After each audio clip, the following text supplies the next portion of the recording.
ప్రభువారు పాపులను రక్షించుటకు క్రీస్తు యేసు లోకమునకు వచ్చును అనే వాక్యము నమ్మదగినది, పూర్ణాంగీకారమునకు యోగ్యమైనది. కాబట్టి పాపులను రక్షించడానికి ఆయన వస్తున్నాడు. మనం అనుకుంటాము, అయితే నేనైతే ఎవరికి ఏ ఒక్కరికి కూడా అన్యాయం చేయలేదు, ఎవరిని మోసం చేయలేదు, ఎవరికి కూడా నేను నష్టపరచలేదు, నేనైతే మంచివాడిని అని దాదాపుగా మనం అందరం కూడా అనుకుంటాం.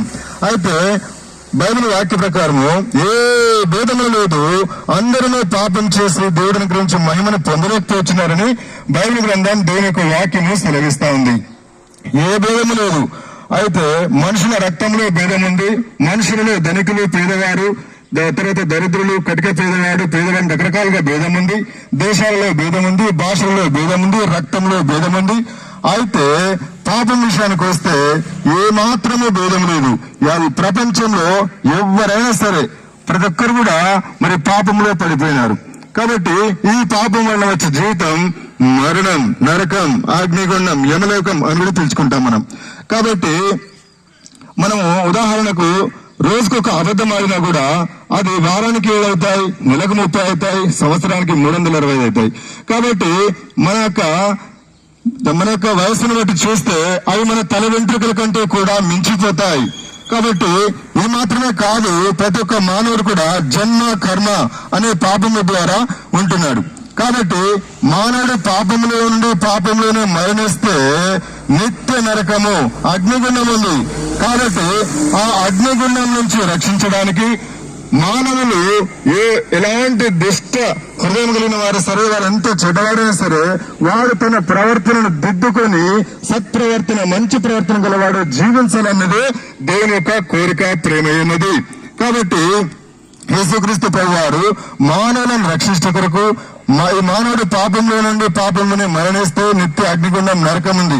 కాబట్టి ఆ అగ్నిగుండం పోవడము దేవాది దేవునికి ఎంత మాత్రము ఆయనకి ఇష్టం లేదు. అందరినూ అంతటను మారు మనసు పొందాలని దేవుడు మనుషులందరికీ ఆజ్ఞాపిస్తున్నాడు.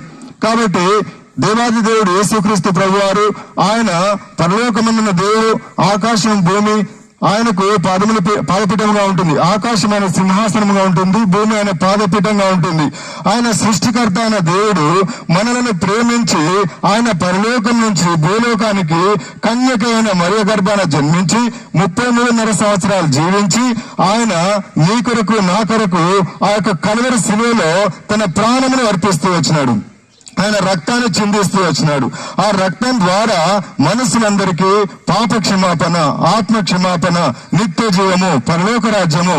కాబట్టి మన సెల్ ఫోన్ చెడిపోతే సెల్ ఫోన్ రిపేర్ చేయడానికి షాపులు ఉంటాయి.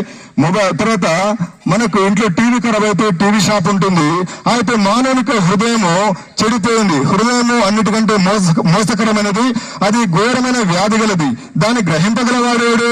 కాబట్టి ఆ యొక్క హృదయాన్ని సృష్టించిన వాడే, ఆ దేవాది దేవుడే మానవుని యొక్క పాపం నుంచి విడుదల పొందాలని ఆయన పరలోకం నుంచి భూలోకానికి వచ్చి మానవుడు తలతోడు చెడు తలంపులు తలంచిన కారణం చేత ఆయన తలకు ముళ్ళ కిరీటము, మానవుడు మరియు కాళ్ళతో చేతులతో చేసిన పాపముల కొరకై యేసుక్రీస్తు ప్రభువారి యొక్క కాళ్ళలో చేతిలో శీలలు మేకులు భరిస్తూ వచ్చినాడు. మానవుడు ప్రక్కతో చేసిన పాపం కొరకై ఆయన ప్రక్కల్లో బల్లెం పోటు. ఆ విధంగా ఆయన తన యొక్క రక్తాన్ని, పావనమైన రక్తాన్ని, పాపం లేని రక్తాన్ని, ఆ నిర్దోషమైన రక్తాన్ని చిందిస్తూ వచ్చినాడు. బైబిల్ గ్రంథం దేవుని యొక్క వాక్యం సెలవిస్తుంది, రక్తం చిందింపకుండా పాప క్షమాపణ కలగనేరు అని సామాన్యంగా చెప్పవచ్చని హెబ్రీ 9:22 ప్రకారం దేవుని యొక్క వాక్యం సెలవిస్తుంది.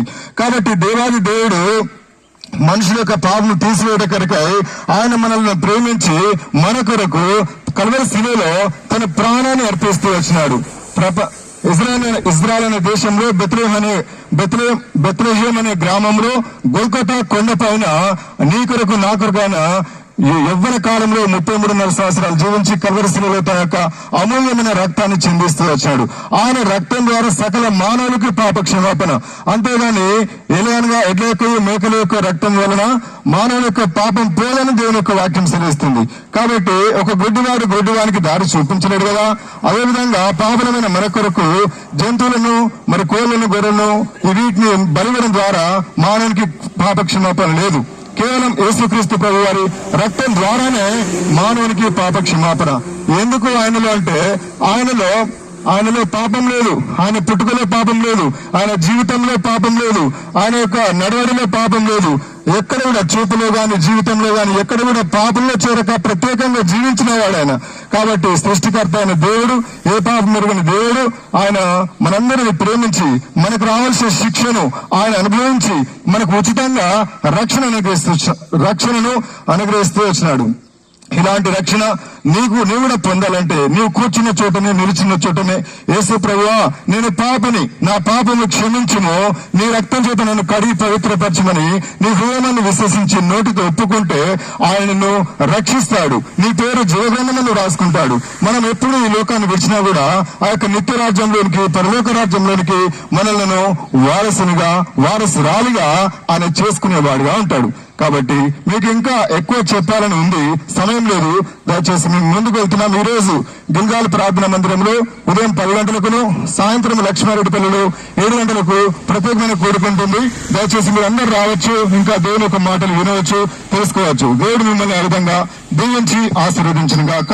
మీ కొరకే ప్రార్థన చేస్తాం.